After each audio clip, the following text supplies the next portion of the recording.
ନମସ୍କାର ଦର୍ଶକ ବନ୍ଧୁ। ଆଜି ସେବିକା ଜୋରରେ କାନ୍ଦୁଥିବାରୁ ବୀଣା ତାକୁ ବିରକ୍ତ ହୋଇ ସୋଫାରେ ଶୁଆଇ ଦିଅନ୍ତି। ଆଉ କାନରେ ଇୟରବୋର୍ଡ ଦେଇ ଜୋରରେ ରିଲ୍ ଦେଖି ହସନ୍ତି। ଆଉ ସେପଟେ ସେବିକାର କାନ୍ଦ ଦେଖି ପିଉସୀ ମା ଆସି ଯାଆନ୍ତି। ଆଉ ବୀଣାକୁ ଦେଖି ରାଗି ଯାଆନ୍ତି। ଆଉ ସେବିକାକୁ ବୁଝାନ୍ତି। ତାପରେ ବୀଣାକୁ ଡାକନ୍ତି। ବୀଣା ନ ଶୁଣିବାରୁ ବୀଣାର କାନରୁ ଇୟରବୋର୍ଡ କାଢ଼ି ଦିଅନ୍ତି। ଆଉ ବୀଣା ପିଉସୀ ମାକୁ ଦେଖି ଡରିଯାଏ। ତାପରେ ପିଉସୀ ମା କୁହନ୍ତି, ତୁ କି ମା ହେଇଛୁ? ତୋ ଛୁଆର କାନ୍ଦ ତୋତେ ଶୁଭୁନି? ଆରେ ପିଲାର କାନ୍ଦ ଦେଖି ମା'ର ଛାତି ଫାଟିଯାଏ। ତୁ କି ମା ହେଇଛୁ? ତାପରେ ପାଟି ଶୁଣି ଘର ଲୋକ ସବୁ ଆସିଯିବେ।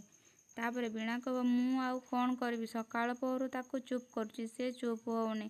ତାପରେ ବୀଣା କହିବ, ଛୁଆକୁ କେମିତି ଚୁପ୍ କରାଯାଏ ତମେ ତ ଜାଣିଛ, ତମେ ଚୁପ୍ କରିଦଉନ। ତାପରେ ପିଉସୀ ମା ଯେତେ ବୁଝାଇଲେ ବି ସେ ଚୁପ୍ ହେଲାନି।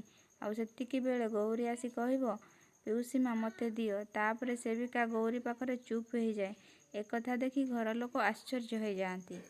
ତାପରେ ସ୍ୱପ୍ନା କୁହନ୍ତି, ସକାଳ ପହରୁ ଯିଏ ଚୁପ୍ ହେଉନଥିଲା ଏବେ ତମ ପାଖରେ ଚୁପ୍ ହେଇଗଲା। ଏମିତି ଲାଗୁଛି ତମେ ହିଁ ତାର ପ୍ରକୃତ ମା।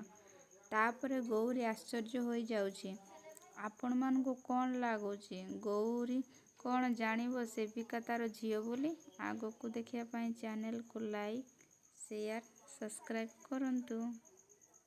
ରହୁଛି, ବାଏ।